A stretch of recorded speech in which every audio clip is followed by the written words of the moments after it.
प्रभु तपाईले उहाँलाई सहायता गर्नुहोस्, सम्हाल्नुहोस् र शान्ति दिनुहोस् र प्रभु तपाईको अधीन नजर प्रभु तपाईसँग प्रार्थना गर्नुहोस्।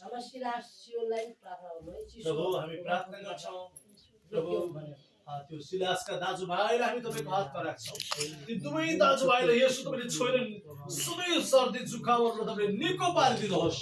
रोग बिमारहरुबाट शैतानका शक्तिहरुबाट सबै खालका जोखिमहरुबाट तपाईले विजय दिनुहोस्। येशू तपाईको नाममा हामी प्रार्थना गर्छौँ।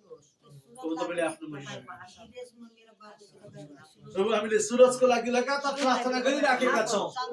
प्रभु सूरजलाई तपाईँ परमेश्वरले छुनुहोस्।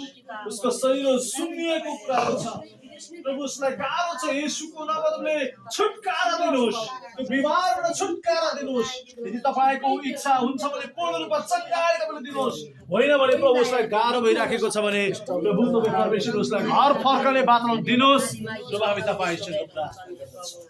प्रभु तपाईकै भए भएको छ। अनुपलाई सहायता गर्नुहोस्, शिवालाई सहायता गर्नुहोस्, प्रभु अङ्कललाई सहायता गर्नुहोस्, प्रभु आन्टीलाई तपाईले सहायता गर्नुहोस्, कमलाको परिवारलाई तपाईले सहायता अनुग्रह गर्नुहोस्। प्रभु हामी तपाईसँग प्रार्थना गर्छौँ। अमर दाजुको परिवारलाई सिद्धवरका प्रभुको तर्फ हुनुहुन्छ उहाँलाई सहायता अनुग्रह गर्नुहोस्। प्रभु हामी तपाईसँग प्रार्थना गर्दछौँ। पवित्र आत्मा परमेश्वर प्रभु अनि छवि आमाको परिवार परमेश्वरले सहायता अनुग्रह गर्नुहोस्।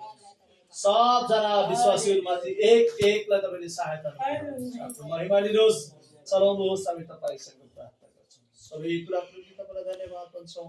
प्रभु अब हामी यहाँबाट फेरि छुटेर प्रभु फेरि विभिन्न कामकाजहरुमा हुनेछौँ। सबैलाई तपाईले हप्ताभरि नै सुरक्षा गर्नुहोस्।